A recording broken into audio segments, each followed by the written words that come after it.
بسم اللہ الرحمن الرحیم۔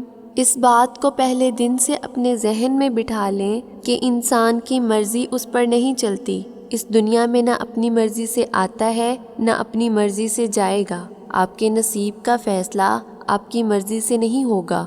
آپ کا ہمسفر، آپ کی اولاد، رزق، آپ کے کام، یہ سب اللہ کی مرضی سے ہیں، اس کے مقررہ وقت پر ہوں گے۔ اگر اپنوں نے دھوکہ نہ دیا ہوتا تو ہمیں کیسے پتہ چلتا کہ انسان اس دنیا میں اکیلا آیا تھا اور اکیلا ہی جائے گا۔ قرآن سے جڑنے کے علاوہ ہمارے پاس نجات کا کوئی راستہ نہیں ہے۔ قرآن سے رابطہ توڑنا نہیں ہے، کسی بھی قیمت پر نہیں۔ اپنے وقت میں سے قرآن کے لیے وقت نکالیں گے تو باقی دن میں خود بخود برکت پڑ جائے گی۔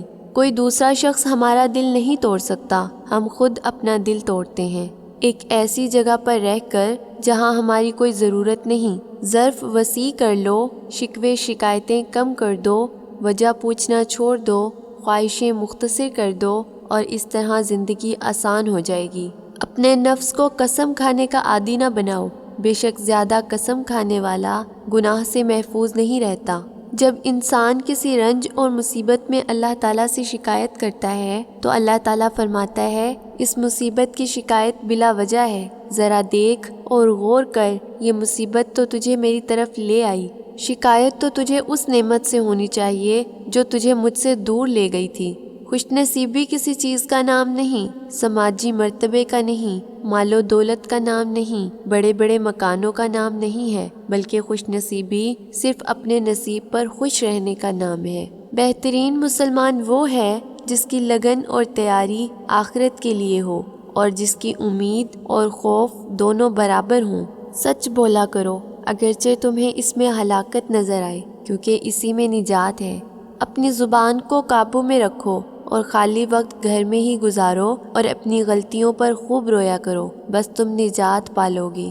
دین کا مطلب اگر انکار ہوتا تو اللہ تعالیٰ حضرت یعقوب علیہ السلام کو حضرت یوسف علیہ السلام سے کبھی نہ مل پاتے۔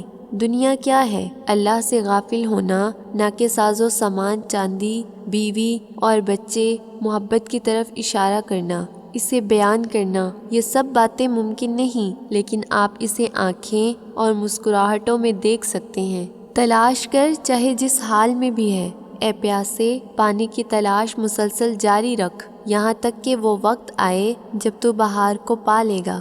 ہر آدمی کسی انوکھے عمل یا کسی انوکھے واقعے کے انتظار میں ہے۔